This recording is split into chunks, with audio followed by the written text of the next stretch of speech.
All right, welcome back, everybody. He's Tony. And he's the law. And this, if all goes well, is a record for uploads for us. Yeah, 2. This is number 2, everybody. In the same calendar year. And hopefully within the same week. At least that's the plan. One right after the other.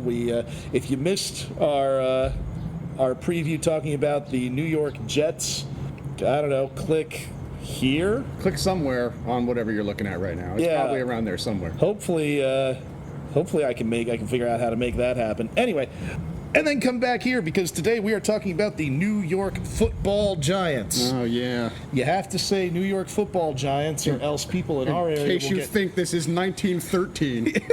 People in our area get confused with the San Francisco Giants that left in 1958. 59? Something like that. I'll throw a graphic up that says the truth. But as New York fans, and this being August of 2023, baseball season is over for us, so it's time to start talking about football. Yeah, that'll be a video. The New York Giants review is a one-scotch review, meaning we've already downed one scotch, and we have moved on. We are taking the good old Johnny Walk today. We each got one of these Discover packets of 50 milliliter bottles. It's a lovely way to explore and learn about them. You know, Tony's a much more intelligent drinker than I am. I can tell you on the box what we drank for the Jets review. The black label was smooth and smoky, and we are drinking the double black right now, which is intense and smoky. What makes it intense as opposed to smooth? Well, what makes it super smoky, because I really don't get that out of the original black label. I don't really pick up too much smoke in it. This double black, it has this smell of something called peat. P-E-A-T. And if you're not familiar with that, it's essentially the stuff that grows in bogs, right? And they cut that free. It's basically moss and a bunch of amalgamated plant life and things like that they throw into a kiln and burn, and they shoot the smoke onto the barley before they malt it into the wonderful, delicious beverage we're enjoying. So that's why this is all smoky and invading your senses with that. So I guess that's what they mean by intensely smoky. The fact that they actually use smoke to make it. But here, Cheers. Or they don't do any of that, and I just made that up. But they probably did that. That's what it tastes like to me. The Giants last year came out of nowhere. I mean, if you were sitting around doing a win-loss prediction at the beginning of last year, that team well overperformed. They would have said, what wins? And all credit in the world to Brian Dable, and they did it also while being in a division with, I'm just going to go ahead and say, 2 better teams. Yeah. As much as, as a Giants fan, as much as I like to rag on the Cowboys for constantly always choking under every circumstance they're given in the playoffs, still clearly the better team. They were still clearly the better team. And the Eagles are just, damn them, but they're a juggernaut. And there was no way that the Giants were, even as good as they played. There was just no way they were getting by them in the playoffs. And after they beat the Vikings, I said, yay, they can now go lose to the Eagles. This is great. But just having the gumption to make it into the playoffs, let alone win a playoff game. Yeah. When against another, monumental choker. Let's call it what it is. I mean, the Vikings cannot win in the playoffs. They just can't. You gotta tip the cap and raise the glass to Brian Dable because first coach that we as fans, I as a fan, you as a New York fan, and other Giants fans, a coach that we're excited about for the first time, and I don't know that there was really a lot of excitement surrounding Coughlin when he came in. It sort of developed into excitement. It did. I remember there being a sense that, because he came right on the heels of Jim Fossil, right? Yeah. I think there was a sense. Excited not to have Jim Fossil. Who in his own right was a great coach. He's good. He was great. Did great things with that team. But it kind of went stale. And, it was time for a change. But I don't know if there's ever been buzz and excitement around a coach like there is right now with Brian Dable. And it's nice for there to be buzz around a coach in New York for what he brings to the football field for once. Yeah. So that's it's very exciting. I'm almost scared for this season to happen because I was so happy about last season. But I mean, look, we can do here what we did with the Jets, and we'll have the schedule pulled up here right now. And they do this nonsense it seems like every year. I think there was 1 or 2 years in there where they didn't. But they're playing Dallas on Sunday night, and I'm just tired of watching them play Dallas right out of the gate because they usually lose to Dallas. They usually lose to Dallas, and it sets the tone for the entire season, and it's terrible. Could they not just get some sort of layup and go into Dallas week 2 with a win on their record already, please? In general, I'm not a fan of divisional matchups in the first week of the season. You know what you should have the first week of the season? You should have a whole bunch of combinations of guys across the conferences, like a rematch of the Super Bowl. Right. And then maybe like the runners-up play each other. And then a couple of other teams that you could see being like, I don't want to see the Giants play the Cowboys the first week of the season, just like I don't want to see the Jets play the Bills the first week of the season. No, with the expectations on the Jets and the Bills, and the expectations, quite frankly, on the Giants and Dallas this year, you want to see these games later in the season. You just do, because they're probably playoff implication games. You want a divisional game week 1, let them play Washington.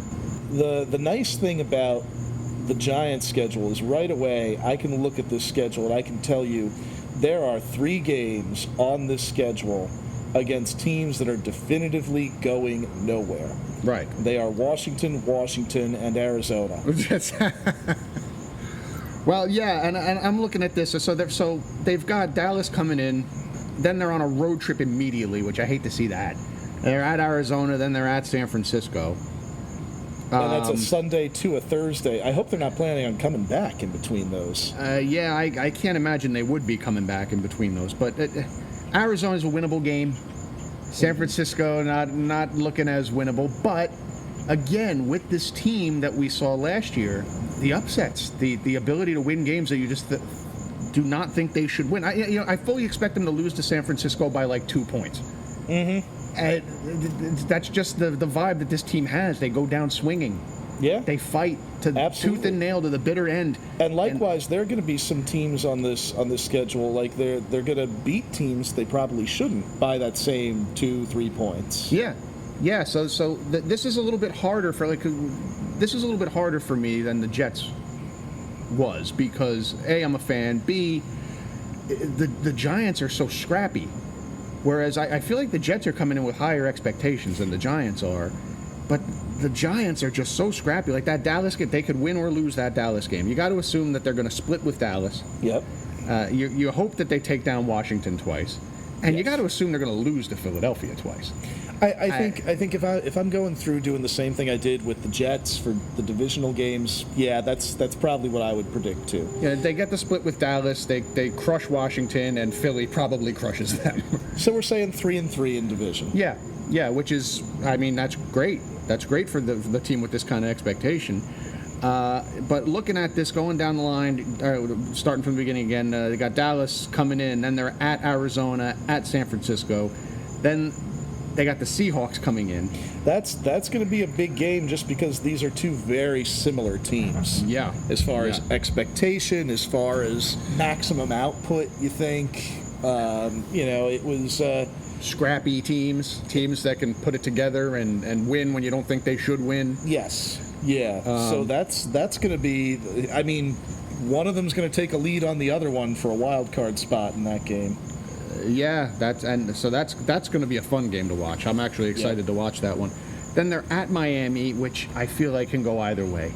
Can go either way. I also think it's fair to assume that Miami's not as bad as Jacksonville can be as far as keeping their own fans in the stadium, but I feel like there will be a fair number of Giants fans in the stadium at Miami. Well, yeah, of course, Florida. Which is important because where old New Yorkers go to die, the same benefit that the Jets got, the Giants get screwed here. Yeah. because that the is- Giants have 8 home games on the schedule, 9 away games. Welcome to the 17-game schedule, everybody. Yep. But one of those home games is against the Jets, and you got to figure with the expectations there, your Giants season ticket holders are going to make up most of the stadium, but the stadium's going to be at least 35-40% Jets fans. Yeah. So it's not going to feel like, it's not going to be the same advantage in fan base that they're going to have when they're hosting Washington or Dallas, that's for sure. No, but you know what they did have last year is that they were one of the England teams last year. The Giants were. Oh, So yeah, it's yeah. not as bad as that. It's not as bad. It's not as bad as losing a home game to England. I don't think. But yeah, it's still definitely a consideration. They are losing a home game, quote unquote. But after Miami, then they got to shoot back up the East Coast and go play Buffalo. I can't see them winning that game in Buffalo. They got Washington and then the Jets coming in. Washington, they should beat the Jets, I feel like, is a toss-up game too, because the Jets feel like one of those teams where the Giants probably shouldn't win that game, but because it's the in-town rival and they're Yeah. going to play scrappy and they're going to play tough. Absolutely. And Dable's going to want to nail them. Yep. That's one of those ones that they could pull out by a point or two, and you wouldn't be shocked to see it happen. Most likely, I think that game, I'm going back over the schedule here, that game is probably going to be one of those teams' 4th win. Yeah, in week 8, that's a little scary, isn't it? I mean, for the Giants, it could be. I mean, if the Giants beat Washington, Miami, Seattle, and Arizona, it could be their 5th win. Yeah. I mean, the Giants being 4-3 going into that Jets game, I think that's sitting pretty. Yeah, I think that's what you want as a fan, and I said in yesterday's Jets review, I'm fine with 3-3 going into that game. So hell, wow, that puts a lot of pressure on that game. A Giants-Jets game in Week 8 that has the potential to matter. And if you're a New York sports fan, that's just monumental. That's the next best thing to actually getting them in the Super Bowl against one another is that game that actually matters. It's going to be the closest thing to, like, you know, I don't know, Super Bowl weekend that we see around here, because we're gonna get together, we're gonna have some drinks. That's gonna be a fun one. It's certainly not any excitement you're getting out of the Subway Series in baseball this year. So an actual New York versus New York game that's gonna mean something. And to you Buffalo fans, you're not a New York team. I'm sorry, you're just not. It's a different. You're a Canadian team. You're a Canadian team. Okay, all right, yeah. The Buffalo Bills are a Canadian football team. I said that wrong. They're not a Canadian football team. They're a NFL team from Canada. I don't want to confuse anybody with the CFL or anything like that. But okay, so after they got the Jets into Week 9, they have to go back out west again. 3 straight away games. 3 straight away games. The first one they have to go all the way out to Vegas. Then they got to go to Dallas, which, and then to Washington. And again, Washington, they should beat even in Washington. I'm not really concerned about that. I think they should beat the Raiders. And I don't know, that Dallas game is one of the split. But I'd be willing to wager that they're going to lose to Dallas Week 1 and they're going to beat them here. Because the Giants like to beat Dallas in Texas. They have no intention of ever beating them at home. The Giants do like to go on runs around this part of the season, too. So I could definitely see this being a 4-win streak here going into the bye. Yeah, I go Las Vegas, Dallas, Washington, and then they end after the Washington. That ends the road trip for Week 12, right before the bye. They get to come home right before their bye. Thanks a lot. So Week 12 they come home and they got the Patriots coming in, which should be a winnable game. They do have an extra long bye too, because after the bye they don't play until Monday. Right, they have the extra day, and then they got Green Bay coming in, which should be a winnable game. Then at New Orleans and at Philadelphia, a winnable game followed by a completely unwinnable game. Then they've got the Rams coming in, which that's going to be a tough one, but again, that could be one of those scrappy games. And then they have Philly coming in, which they're probably going to get trounced. So all in all, this is a little bit harder than the Jets to do, because I could see this swinging anywhere from 8 wins to 10 or 11 wins, depending on how scrappy they play, how much conviction they play with. This could easily be an 8-win team. This could hopefully be a 10-win team that's looking at a wild card spot. And if I'm, as a Giants fan, what I'm hoping for is this team is playing meaningful football in December, and they're vying for that wild card spot, because unless something catastrophic happens with somebody on the Phillies roster, I don't see them taking the division. If this is an 8 or a 9-win team, and Daniel Jones continues to show improvement, Saquon Barkley stays healthy, it's just a matter of a couple missed field goals or something and things just not quite falling the right way. Is it a disappointment for the season? Because I'll tell you, like, if that happens, if Aaron Rodgers stays healthy and the Jets win 8 games, yes, for me that's a disappointment. However it shapes out. Yeah, well, but your Aaron Rodgers is sort of like a loner, right? You've got Aaron Rodgers for 2 years because the idea is we've got a great team behind Aaron Rodgers here. Yeah. Let's go get a Super Bowl, and that's the game plan. We got an experienced guy, one of the greats. Let's go win a Super Bowl. I don't think I could be disappointed, even with less than 8 wins, if Daniel Jones goes out there and plays stellar football every game. If none of the losses are his fault, if he goes out there and he's, putting in more TDs than he is interceptions, and he's controlling the ball, and they're actually putting up points, and he's showing improvement, and he looks like a better quarterback this year than he was last year, you got to be happy with that. He's a young kid. The team is only going to get better. And I believe the team's only going to get better under Dable. I think that this team could play far better than they did last year and walk away with a worse record. That makes sense. This is not I'm not pulling for a Super Bowl here. Obviously, if the cards fall that way, I'm a fan. But whether they get into the first or second round of the playoffs or they miss the playoffs completely, it really doesn't make any difference. Is this team better this year than it was last year? And I think that there's a whole wide gamut of win totals that could bear that out. An 8-win team here is not necessarily a disappointment as long as Saquon leaves with both his legs intact and Daniel Jones shows that he is the quarterback of the future, because he's certainly being paid like it. He's being paid like the neurosurgeon quarterback of the future. I don't know. That's a lot of money, man. But a little bit different with the Jets than the Jets on expectations, only because it's not a loner quarterback. This is your culture guy. You're trying to build your culture around this kid. And so far, so good with that, I think. Absolutely. The players play for him. They like him. They want to follow him. They want him to be the leader on the football field. So as long as he can go out there and perform, I think we got to call this season a win. All right. Actually, if they split with Philly, successful season. If they split with Philly, please. If you can do that, it could be your only win of the year. Just split with Philly. How about if them beating Philly in either both or that last game of the season, if that ends up costing Philadelphia a bye? Yeah, if they play spoiler to Philly, or hell, even if the problem with playing spoiler to Philly is that it probably means Dallas gets something.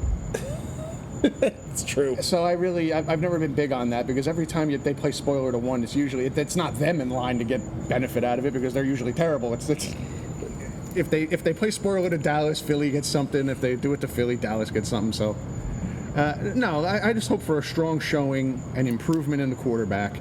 And as far as Saquon's performance, how long do running backs last? Daniel Jones is going to be here far longer than Saquon is. So, yeah, it'd be great if Saquon had a stellar season, but he's really not a long-term culture guy. 5 years, If you're super lucky, he's 5 years. Well, yeah. So it all hangs on, is Daniel Jones getting better? A lot better, not just one more touchdown this year than last. The market improvement in the quarterback is the goal for this season, I would say. I'm gonna let you lead off on this one. It's time to wrap up, so it's time for what the hell do we do? it's cheers. Oh, cheers. We got to cheer, we got to pour one out, and we got to throw a bottle at somebody, right? That's right, we do. Well, this is hard because with the Giants, there's a couple of people I've got expectations for here, but I have to cheers Brian Dable, because how could you not? I don't know. Watching Daniel Jones last year, and prior to that, I don't know that anybody else on the planet, any coach in football, could have gotten him to this point. Mm-hmm. I mean, speculate on that all you want, but what he's done with so little of a team, and what he's doing to build this team is just monumental. Giving Giants fans a reason to watch football again. So I got to give my cheers to Brian Dable. Here we go. Cheers, Brian. And pouring one out for the reasons I was just talking about. I'm actually going to pour one out for Saquon Barkley. You can't get paid as a running back, man, can you? You can't get paid. No. Not only can you not get paid, it's about, just as a fan, what I just casually said it to you before, well, Saquon's not the future of this team. Because no running back is the future of their team. The running back is the right now of the team, and what's every pundit, every talking head is saying a similar thing to what I'm saying. We want to see how Daniel Jones is going to develop moving into the future. Where does that leave Saquon? Because in 3 years he's in a rocking chair. So I feel bad for running backs, man, because every now and then a supremely talented one like Saquon comes around, and it's just like, if this was 15, 20 years ago, they would be like the Jesus Christ of football players. It would just be, the biggest thing. But running backs now are just like a dime a dozen, and even the really stellar ones get left in the lurch, and it's just so disappointing. And look, it's like the deal he took. Just folded like a cheap suit. Like, what could you do? If I don't make money now, I'm not going to have legs in 3 years. What am I supposed to do? So I'm pouring one out for him, and I really hope that the Giants exceed expectations enough that he can play some meaningful football and get them somewhere in the playoffs, so he doesn't just have to watch from home as Daniel Jones goes on to win Super Bowls in the future. Yeah. And throw the bottle. I got to throw the bottle at somebody on the Giants? Well, or tangentially related. I'll let you think about that one. I'm gonna cheers Daniel Jones. Oh yeah, that was on my list. Because you cheers Dable as you should, but also he's playing for my pride as a quarterback evaluator, because when the Giants took him with the number 6 overall pick, I texted the most obsessive Giant fan that you and I both know, Mama Maria. Mm-hmm. Yeah. And I said to her, hey, I watched this kid take a lot of snaps in the SEC. He's a lot better than most people think he is. Don't hurt us. It's going to be okay. It's going to be okay, Ma, I promise. So Daniel Jones developing well, means that your mom doesn't have anything to hold against me. So, which is important to me. That's important. That's important to never have any Italian mother holding anything against you. I loved your pour one out. I'm with you on that 100%. And in the future, we got to talk about that Jonathan Taylor situation in Indianapolis. And see, it's just insane. See, first they got the fullback. Can't even get a fullback in football anymore. God. And now they're coming for our halfbacks. You can't even call them that anymore. It's like a slur or something. Because there's only one of them. So there's a running back. Jonathan Ritchie, wherefore art thou? Sam Gash. God. Remember all the big, beautiful fullbacks? Now I'm sad. We should do a fullback retrospective. Yeah, fullback. What do they call it? No, that means they're dead. Yeah, retrospective's good. Well, a lot of them are dead. The position, the position's dead. That's for sure. In memoriam, fullback edition. And keeping with what I said in the Jets video, I'm going to throw the bottle at an opposing coach because this did act as kind of a de facto. We're breaking down. We're just going to throw it at Sean Payton again. That was fun. No, I'm going to throw it at Ron Rivera. Oh, yeah, we're talking about the NFC East here. Like this idiot. People, you get yourself a great. First of all, you've done a crap job in season 1 as the head coach of a crap franchise. Which, yay, they finally got Dan Snyder to sell. That's a beautiful thing, but yeah. Oh God, there's no hope in sight. Now they're going to change that. That team is going to have its 4th name in like 5 years because they're going to change again. Really? Yeah. New ownership has said they would expect a name change. They don't like the Commanders. Well, how could you? It's the worst name ever. I'm throwing a bottle at them. Commanders. What a dumb name. Well, Washington. Commanders? It doesn't even have anything to do with Washington. Like. You could have just slapped Senators on it and been done with it. Really. Capitals, you could have done something. It's from another sport. It doesn't matter. They used to have 4 sports team names that they used throughout the country. You could use the same one over again. They could have been the Capitals or the Senators or the what else? What Washington? What the Monuments? I don't care. Commanders is the dummest thing. I actually like the Washington Monuments. The Washington. That's actually not that bad. Now that I say it again, it's not bad at all. Commanders. Hey! If they end up calling them the Washington Monuments, it was said here first, and 4 people heard it. Yeah, and we know who you are, so we'll know who leaked it. Yeah, Tony deserves money from the Washington football franchise if they go with the Washington Monuments. That's pretty good. Yeah. I'm proud of myself for that one. So it's better than the Bullets. Oh God, it's also better than the Wizards, though. Yeah, that's even worse than Commanders. Wow. Washington Wizards. All right, we're falling off topic. Yeah, we're mad.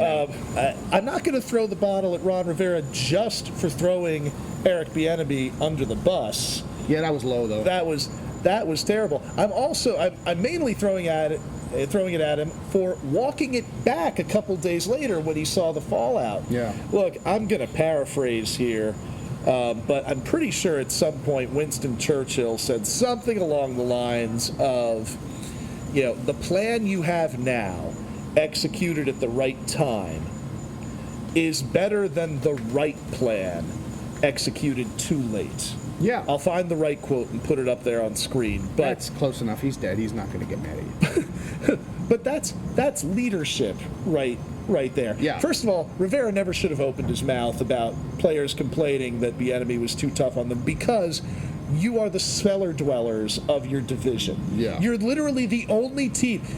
Football is set up in such a way that at most 2 teams per division should be able to make it into the playoffs. Well, guess what? You were the only team in a 4-team division that didn't make the playoffs last year. They're also the only team that I know of in any division that really doesn't have a rival.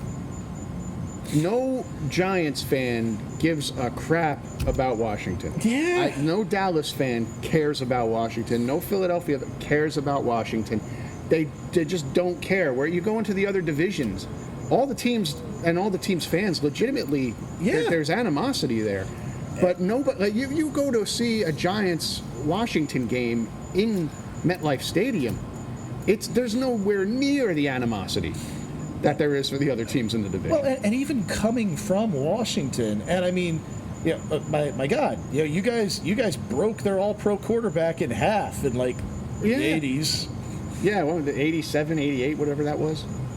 Yeah, that was. Oh, if you are a listener of this program and you've never seen the Joe Theismann video, still don't watch it. Yeah, don't watch that.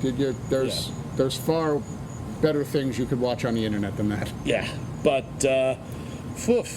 yeah, no, I'm with you there. Now maybe we were just born too late to understand. Maybe in the 80s. Well, in the 80s there was a big rivalry there because Washington was a relevant team then, and the Giants and Washington were both hot at the same time, and that was really that was the marquee sort of rivalry in the division. Yeah, but I mean, since in our lifetimes, and we're not young anymore, in our lifetimes, nobody's cared about Washington. Nobody. No. Nobody. And you go to any other division in football, and you feel that, like, this team and this team have it, are the most heated against it, and this team and this team and this team and this team. Now look at the AFC East. Just, it's... Yeah. all those teams hate each other. I also cannot remember a time that Washington made the playoffs and it was seen as anything more than a happy accident. Yeah. Oh, isn't that cute? Yeah. That was right before Robert Griffin III got his legs ripped off, wasn't it? Yeah. Yeah. Yeah. I think, quarterbacks that have played for Washington in the playoffs are Robert Griffin, that I can remember, Robert Griffin III, for some reason Mark Brunell. Oh, that's right, yeah. That's about it. I'm not Kirk Cousins coming up. get him there at any point? Did Kirk Cousins? I don't think. Well, he probably would have had to come in for RG3 after they destroyed him. Oh, that's right. In his rookie year, and I don't want to hear, like, I was watching those games. We were watching them together. Yep. I don't want to hear anyone say, "Oh, they didn't know what was going on." How could they have known? They had the preeminent sports injury surgeon, the guy that put together more ACLs and MCLs and PCLs than I can count, Dr. James Andrews. They had him on the frickin' sidelines when RG3 was quote unquote healthy. He was in the stadium. They knew exactly what they were doing. We've gotten off topic. Yeah, I'm throwing a bottle at Ron Rivera and Dan, Dan Snyder. All right, we got way off topic, but that's okay. It is. That's what this is all about. That's okay. So, I don't know, Giants like 10-7, something like that. I guess that's what we're getting at. Yeah, there we go. Probably not, but hopefully they are, and they got great. a wild card spot. That's what we're shooting for, everybody. All right. Until next time, he's Tony. And he's the law. Cheers. Cheers.